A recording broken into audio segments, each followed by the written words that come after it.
So yun, titikman natin yung niluto natin. Yun na. Tikman natin.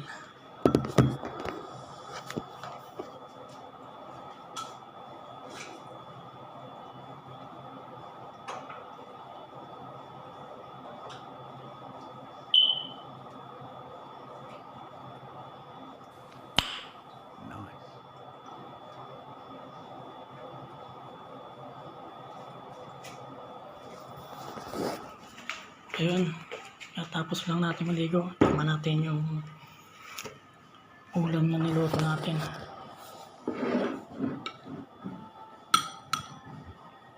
Bismillah.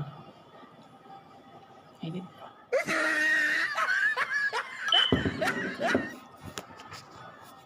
Perfect. Thank you.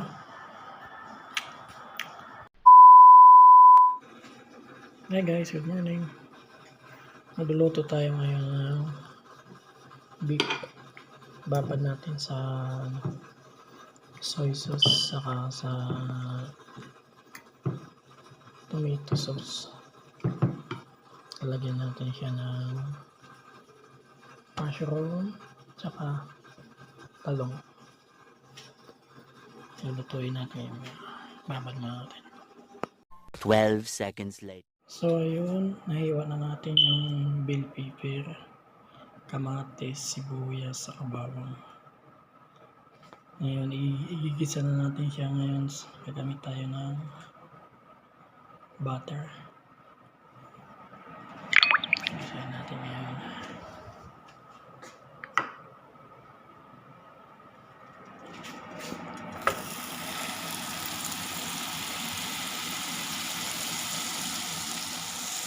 Hintayin natin malusaw yan. And then, lagay natin yung bawang.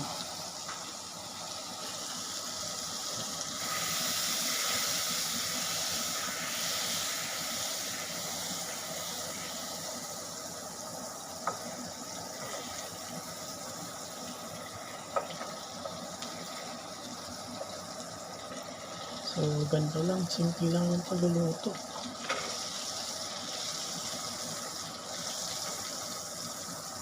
Kailangan natin matuto magluto dahil solid fry tayo ngayon bago nag-iisa.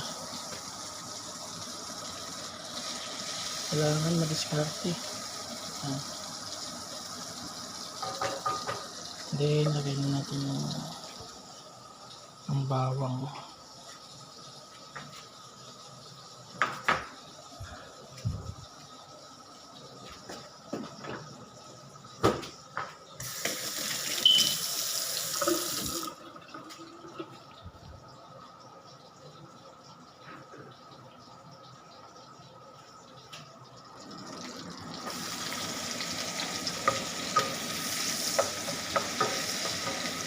Hintayin lang natin yung mag-brown. Pag nag-brown na yan, lagyan natin sa bawang.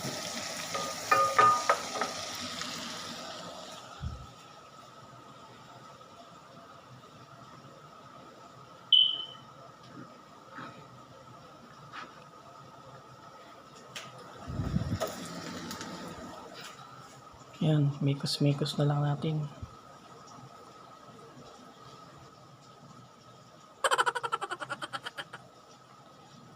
Ako lang naman nakakain ito kaya kinakamay ko na lang.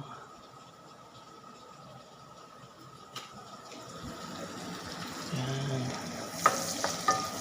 Pag na golden brown na siya, lagyan natin ng sibuyas.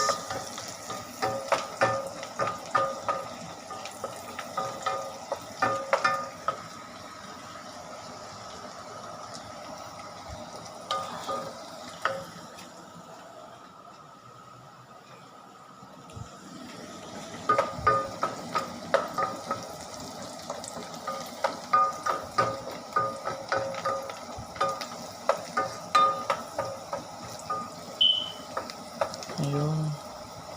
So pwede na natin ilagay yung sibuyas, yung chili pepper or bell pepper.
ilagay na natin.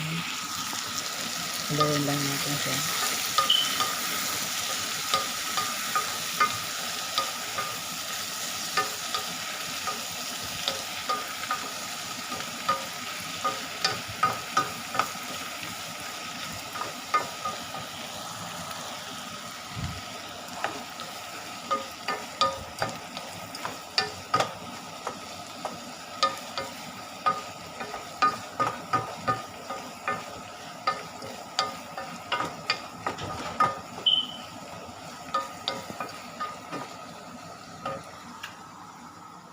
Madami ako maglagay ng sibuyas sa kamatis. Kasi gusto ko yung maraming ingredients eh. Depende yun sa inyo guys kung gaano karami kayo maglagay ng sibuyas, bawang. Sa akin kasi pag nagluluto ako ganito. Marami. Gusto ko marami yung ingredients na nalagay. Para masarap.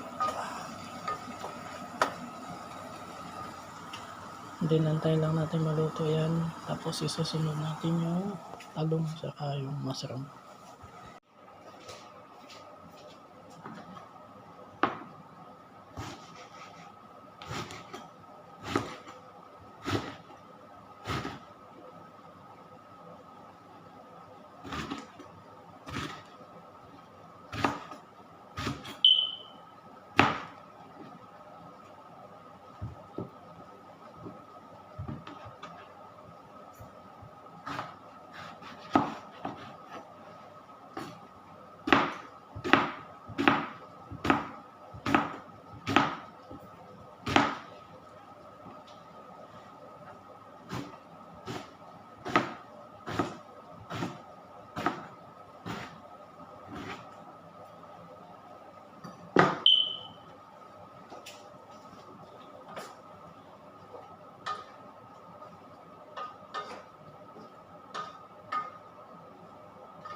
So yun, nalagay na natin yung mushroom. Yan natin. Then naiwan na rin natin yung talong. Ilalagay na natin.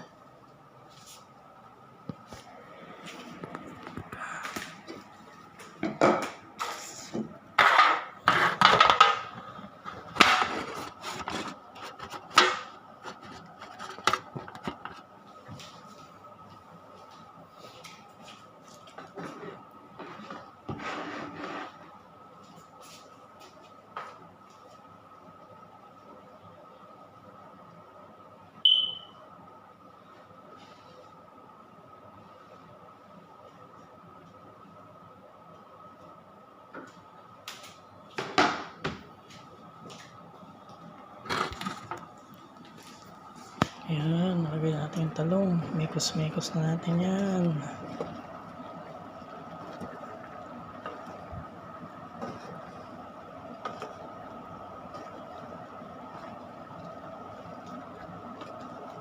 Antay lang natin yung maluto. And then, pag medyo brownish na siya, pwede natin lagay yung beef. Ayan. Yung nilagay ko dito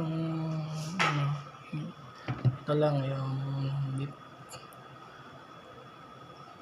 soy sauce, saka ito concentrated beef soy sauce, and then nilagay tayo ng tomato sauce o ketchup. Yan.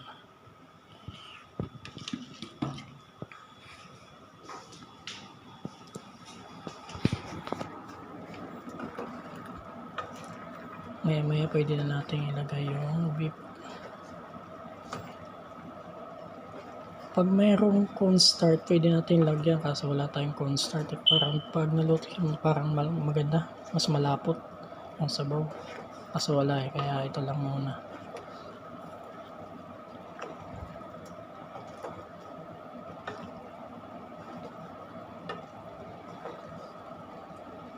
Yan, gulay tayo. Kailangan mas marami ng gulay. Importante sa katawan natin yung gulay. Kapag nagluluto ako ng mga ganitong ulam, kailangan maraming gulay. Kagaya ng mga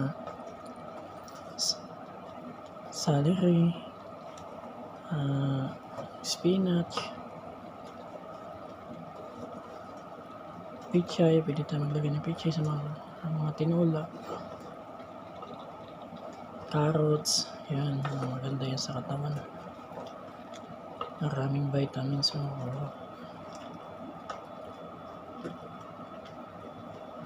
Tawantayin lang natin yan. Tapos ilalagay na natin yung beef. So yun, medyo luto na siya. Pwede natin ilagay ang beef. Ilalagay na natin ito.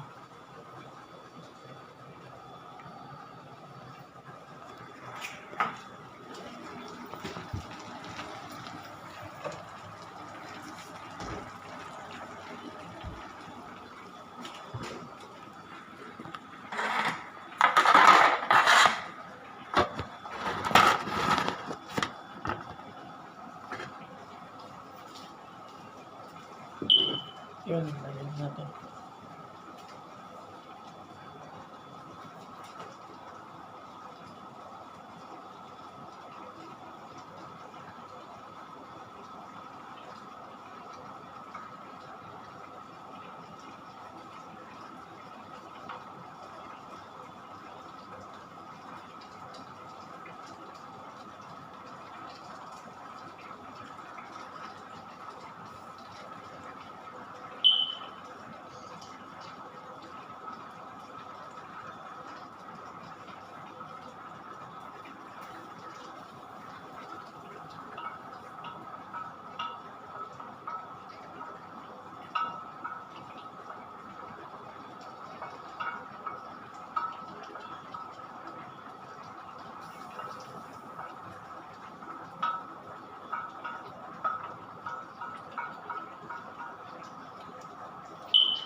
Ayun, nailagay na natin. Ang dami. Mikos-mikos na natin yan. Ayan. Haluin lang natin. Pailalim natin.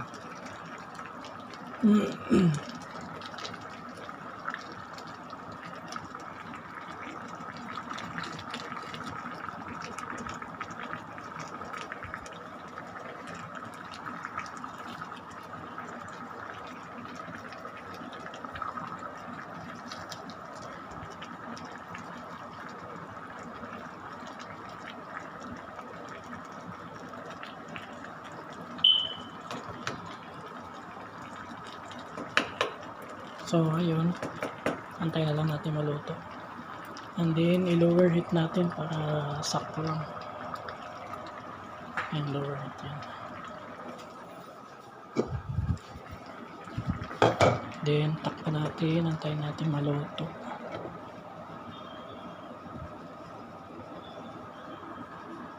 Aba, parang congressman ah. 1 hour later. Ayun, luto. Ayun, luto na. Pwede na natin kainin. Oh my God! Maligo lang tayo tapos kakain na tayo. Okay.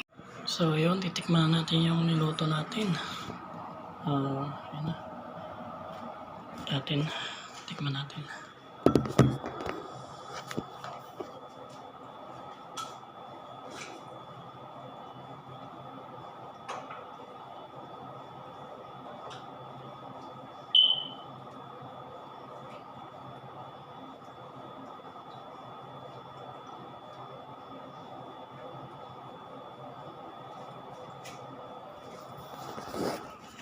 Ayun, tapos lang natin maligo. Tikman natin yung ulam na niluto natin.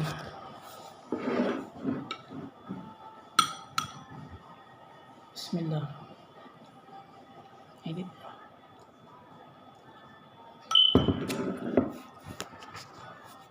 Perfect.